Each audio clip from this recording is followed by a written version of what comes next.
Rumah sederhana kaum muhajirin tinggali. Kota Madinah mereka belajar cintai. Hidup ini hanya satu kali, masa muda takkan kembali. Sungguh mereka juga cinta kota Mekah, tempat berdagang dan beribadah. Ayo dekatkan diri pada Allah melalui belajar sirah. Assalamualaikum warahmatullahi wabarakatuh. Jumpa lagi dengan saya, Kakak Desmin. Yuk kita lanjutkan kisahnya. Baca basmalah dulu ya. Bismillahirrahmanirrahim. Menggali sumur Zam-Zam. Adik-adik tersayang, saat itu sumur Zam-Zam telah terkubur dan dilupakan orang selama ratusan tahun. Namun Abdul Muthalib tidak pernah lupa pada sejarah Mekah bahwa dulu pernah ada mata air yang menghidupi Mekah. Mata air yang memancar keluar oleh kaki Ismail. Aku harus menemukannya, pikir Abdul Muthalib. Aku harus menemukan kembali sumur Zam-Zam yang telah dilupakan orang. Apalagi aku bertugas menyediakan air dan makanan bagi penduduk Mekah. Pikiran seperti itu tidak pernah hilang dari benaknya. Aku harus menemukannya. Aku harus menemukannya. Setelah itu, Abdul Muthalib mengambil tembilang dan memanggil putra satu-satunya. Haris, temani ayah mencari dan menggali kembali sumur Zam-Zam. Haris mengangguk. Kemudian mereka mulai mencari di mana letak dulu air mata air Zam-Zam berada. Setelah beberapa kali mencoba menggali di beberapa tempat, sumur Zam-Zam tidak juga ditemukan. Ayah, mungkin sumur Zam-Zam memang telah hilang, kata Haris. Tidak nak, ayah yakin sumur itu masih ada. Kita harus menemukannya. Orang-orang Mekah akan hidup lebih baik jika sumur Zam-Zam ada di tengah kita. Dengan gigih, keduanya pun terus mencari.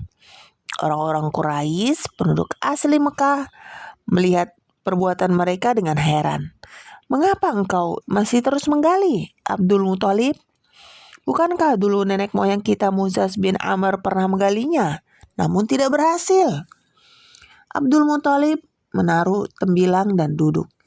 Ya, ratusan tahun yang lalu, Muzaz bin Amr, mertua Nabi Ismail, pernah mencoba menggali Zam-Zam, namun tidak berhasil.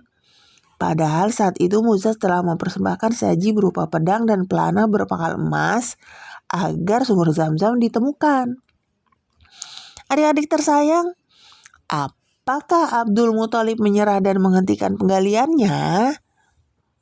Menemukan Zam-Zam. Malam harinya dengan tubuh lelah, Abdul Muthalib tertidur. Tiba-tiba dalam tidur, ia bermimpi mendengar suara yang bergema berulang-ulang. Temukan sumur Zam-Zam itu, wahai Abdul Muthalib. Temukan sumur Zam-Zam. Temukan. Abdul Muthalib terbangun dengan keyakinan dan semangat baru. Esoknya ia mengajak Haris menggali dan menggali dengan lebih giat. Rasa heran orang-orang Quraisy yang melihatnya berubah menjadi tawa. Kasihan Abdul Muthalib. Mungkin ia sudah kehilangan akal sehatnya, kata mereka satu sama lain. Suatu saat, ketika mereka sedang menggali di antara berhala Isaf dan Naila, air membesit. Air, Haris, lihat ada air, seru Abdul Muthalib saking kagetnya.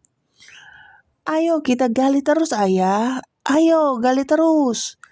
Ketika mereka menggali lebih dalam, tampaklah pedang-pedang dan pelana emas yang pernah ditaruh oleh Muzaz bin Amr dahulu.